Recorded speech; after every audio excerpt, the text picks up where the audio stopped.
қанында болады, кішкентай кезінен де болады. Тағы да қасқырда әрқашан оң ұлтайлы бес болып жүреді. Көбінесе бажақ стайы ең артында жүреді. Өйткені алдында оның үлкендері, кішілері оларға артында болып қарап жүреді. Молодец.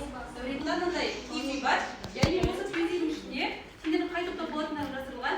Пенделі былай ашатын болсақ, екінші, үшінші топ деген сияқты, яғни топтарға бөлінетін болады. Қазір барлықтарға мен өзім таратып беремін. Сол таратқан бойынша бірінші топ мына жаққа отырамыз, екінші топ мына партаға, үшінші топ мына партаға отыратын болады. Мен өзім рандомнан таратып беремін қарақтарды, жарай ма? Екіншісінің орындарында ауысып, топқа бөлініп отырасыңдар. Қай топ екендерді қарайтын боласыздар, иә? Какой второй? Остался какой? Таныс болсақ, келесі бізде енді сабағымыздан келесімізде үй жұмысын тексеру. Әрине сендерге мен өткен үй жұмысына қасқыр туралы тез мақал материал жақсы Мансур айта ғой. Барлығымыз тыңдаймыз, иә Мансурды? Мансур айта ғой. Жақсы, қасқырдың аузы жесе де қан, жемесе де қан. Яғни бұл қандай мағынаны білдіріп тұр? Бір көп жағдайда айтады, иә мысалы.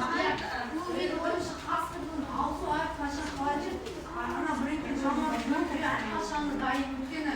Мысалы қасқырды да мысалы оның аузы қан болмаса, оны тікелей мағынасында ауыз болмағанда да қалай істейміз. Мысалға айтайын, мен айтқанда всегда бір Мансурды кінәлай берейінші. Мансур не дейді? Қасқырдың аузы жесе де қан, жемесе де қан десең, неге үнемі мені кінәлайсыздар деген сияқты бір мағынада жүреді. Қасқырдың аузы жесе де қан, жемесе де қан. Жақсы Мариям, қазір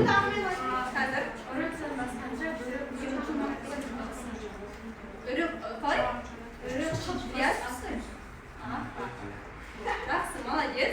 Так, Сандуғаш. Апай, можно мне? Адам ойға тоймайды, бөрі қойға тоймайды. Адам неге тоймайды? Ойға. Адам ойға, білімге тоймайды дейді, бөрі қойға тоймайды. Керемет. Апай.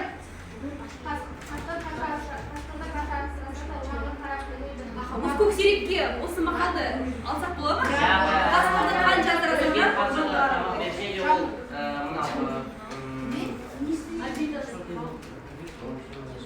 алға қой. Оларға қарап жатыр қой. Көксеректі қанша тәрбиелейді, ол бәрі жақсы, молодец. Жақсы, ары қарай мектептерден тексеріп алатын боламыз. Бізде уақыт аз. Келесі тоқсан болды. Так, келесі шығарманың тақырып пен идеясы неде? Қалай ойлайсыздар? Мен ойымша оның тақырыбы көрсеткісі мысалдарына көксеректі жануардың да оның табиғатпен адамның табиғатты шынайы көрсетті Ол мысалы адамның және табиғаттың байланысы және қанша да мысалы көксерек әсер етсе де ол өзгерсе өркешке алмады. Молодец. Өз табиғатына жабайы табиғат пен адамның өмірін салыстырып, әртүрлі деп жатыр. Сосын ол қасқыр ол өз жабайы табиғаттан Халықтың өмірін көрсетті, иә? Иә, дұрыс айтып отырсыңдар. Оларға тақырып мен идеясы бізде әрине қасқырдың мінез құлқы өзіне табиғи тән қасиеттері бар екенін көрсетті, иә? Ал идеясы табиғат пен адам арасында жоқ байланысты. Яғни табиғатта оны адам қалай өзгерткісі келсе де өзгерте алмайды. Мына нәрсені көрсету дейінші. Мынау сендерде тек қана билетте, яғни қазіргі кім белсенді болады, сол билетті беріп отыратын болады. Бұл сендердің соңында бағалау алуларына мәселе. Және де кімде көп психология болады, сол үй жұмысын орындауға болады. Келесі аптаға, келесі сабаққа ол психолог табылады. Апай, бізге бұл белсенді болған, және сабаққа қатысып отырған, тыныш отырған апай еді. Дәурен Камилов, Расулға Белов, Мансурға, Қарақатқа, және де Салимаға қатысты. Кальбина кешті біле? Апай, маған да қатыстым. Сөйлеген болады, қазір тағы мен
шиелі. Жақсы.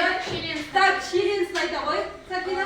көксерек ауылға қауіп төндіреді. Bir күн ол құрмашты өлтіреді. Bir күні құрмашты өлтіреді. Так, сен шақтау шегеліп қалды. Шиеленісін айта ғой. Шиеленісін айта ғой. Так, Дамир жақсы. Шиелі сол көксеректің жоғалу. Көксеректің жоғалуы дейді, жақсы. Анау ақын құл көксеректі балдарға қарауды әзірлейді. Шақтау шегі ма?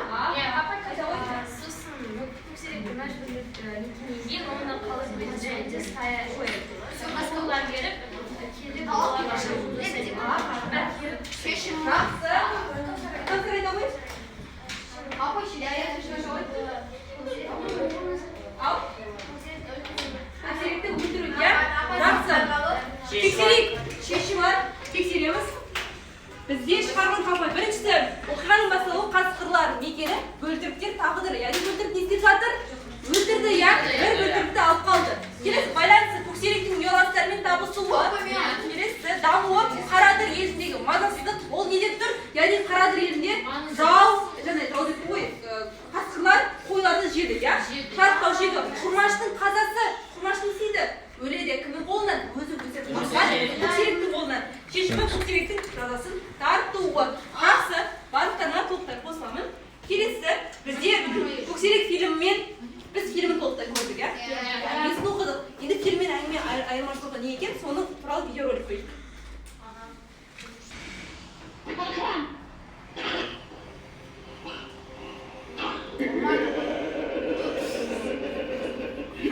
кинотуындыда қаталары қатыгез ақымқал құрмаштың ағасы болса, шығармада ол оның әкесі. Әңгімеде құрмаштың ағасы жоқ екенін айтылады.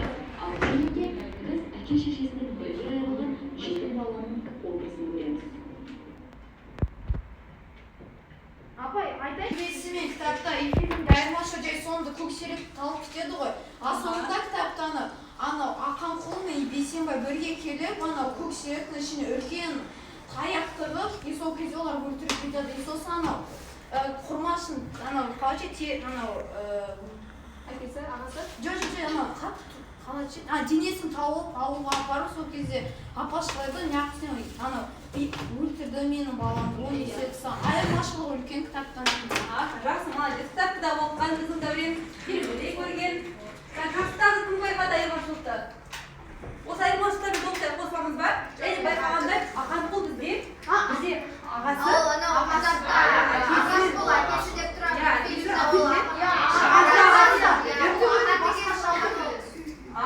Я баяғыда басында мынау көксеректің әңгімесінде айтылып жатыр көкем, ал фильмде ол көш апай айтылып жатыр. Иә, молодец. Аны барлық детальді мән беріп оқығандарын көрдіңдер, жарайсыңдар. Келесі елес қоя қараңдар. Шарикті айландырып бір таныс бар, танысының сұрағына жауап береміз, иә? Қазір мен бір сұрақ шығады.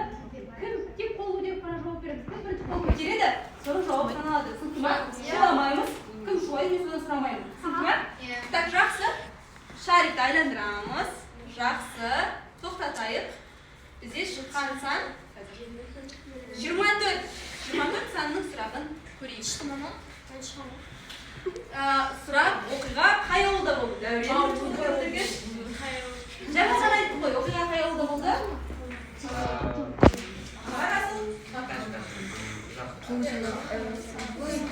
Қыдан басталады? Жоқ.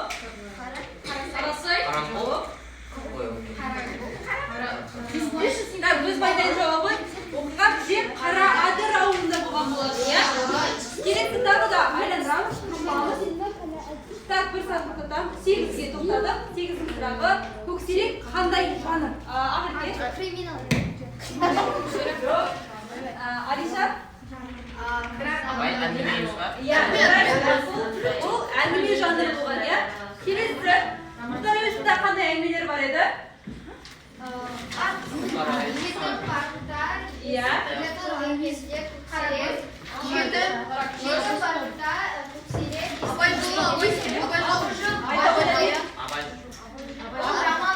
Абай жолы ол роман түсті, иә? Келесі тағы да айландырамыз. 18 саны түсті. Көксерек әңгімесі қай жылы жазылған? Кәне, жауап береді. көксерек әйнесі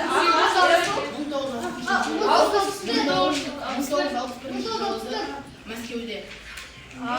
тағы ойланып қайыңыздағы жазылды ал қай қалада Мәскеуде. Кәне жауабымызды тексерейік 29 жаңа біздің жауабымыз болды иә сіздер 61 сұрақ 6 номердегі шарик шықты көксерек қайдан және қалай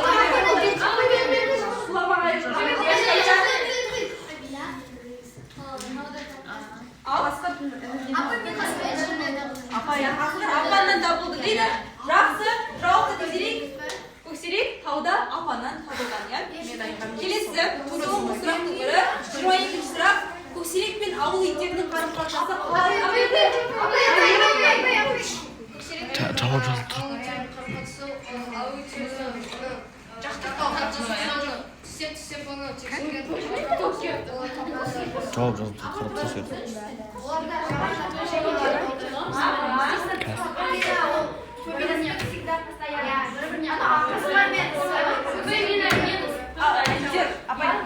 қарым-қатынасы өйткені иттер оның қалай еді қасқыр екенін білгендіктен олар қарым-қатынастары жаман болды.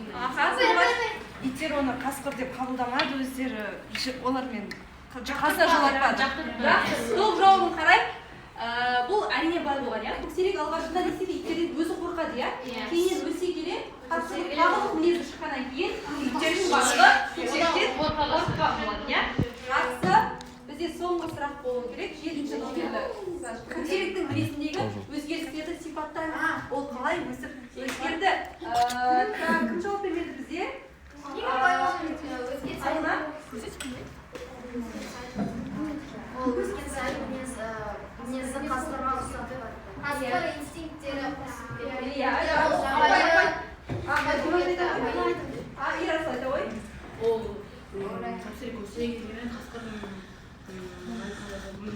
Айтып қойды. Басталды. Жарайсыңдар. Келесі бізде бұл оқушының өз сұрағынан соңғы сұрақ болу керек. Мұхтар әуезов қай жылы Синквин әдісі бойынша қасқыр аңшы сөздеріне 5 жолды өлең жазып көреміз. Яғни бірінші топ қасқырға арналсын, екінші топ аңшыға, үшінші топ қасқыр өлеңге. Яғни осы сөздерді қолданып, мүмкін ағаларында бір ақындық өнері бар оқушылар бар шығар, немесе ақылмай жатқан дарындары бар шығар, сайылғанша орта қасқырдың өлең жазамыз. 5 жолда өлең. Қасқыр, аңшы, апыр қаптысына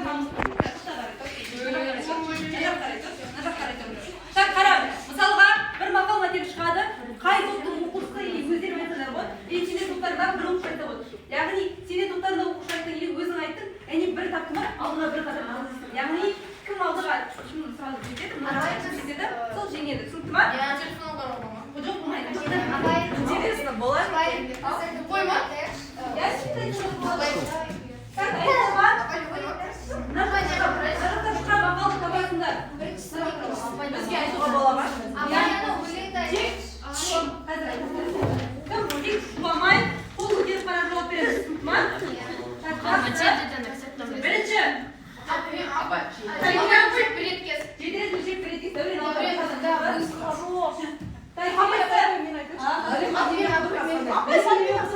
Молодец. Бірінші топ, екінші, үшінші топ бірге тұр. Көз апаймен қорға қалады. Қол көтереміз сізге ма? Мен айтып айтатын бол. Ой, молодец.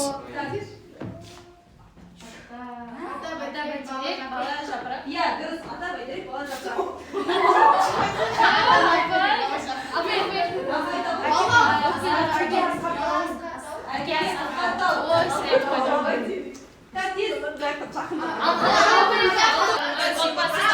Отанды сүйіп отбасынан басталады жарайсың. Так.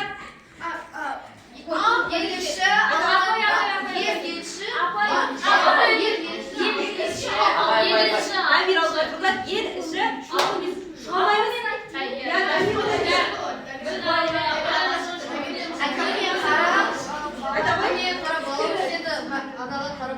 Иә, дұрыс. Әкеге қарап қол жер, шешеге қарап қыз өседі, иә? Келесі?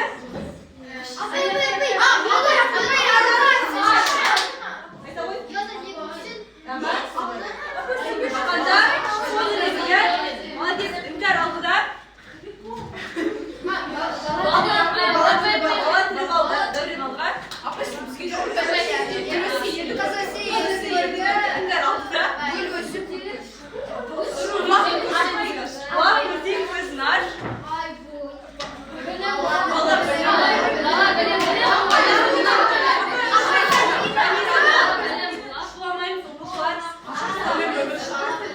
Оқушылар, осы біздің сабағымыз аяқталды. Енді кері байланыс ретінде сабақ сіздерге қалай өтті, ұнады ма, жоқ па? Кері байланыс ретінде қараңдар. Жақсы болса жасыл, орташа болса сары, ал егер түсінбеген сұрақтарың болса қызылды басасыңдар. Бір-бірден шақырып, шығып кері байланыс ретінде. Арслан, қайсысы басайын? Сары, Арслан сары дейді. Алиша? Өзің баса ғой. Сен басаласың ғой келіп. Алиша келесі қарақат шыға ғой. Қарақат. Дінмұхамед. Басында. Дінмұхамед. Келесі Ануар. Рахман басады. Кәусар. Кәусар сен шыға алмайсың. Айта ғой өзің басайын. Жасыл дейді Кәусар. Дінмұхамед баса ғой. Жақсы. Дінмұхамед жасыл дейді. Так, келесі бізде асыл. Тез.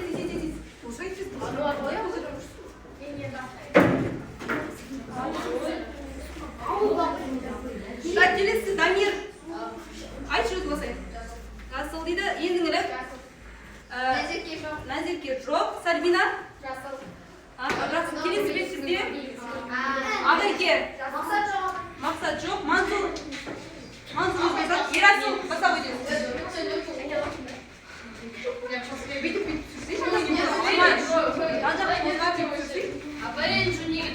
Ильяс, Мариам,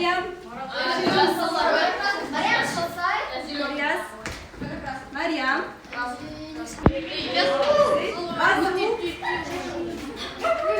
так, Данай, Энжу жоқ, соңғы бізде Аруна мен Нұрика Мариам, Аруна, Жасыл,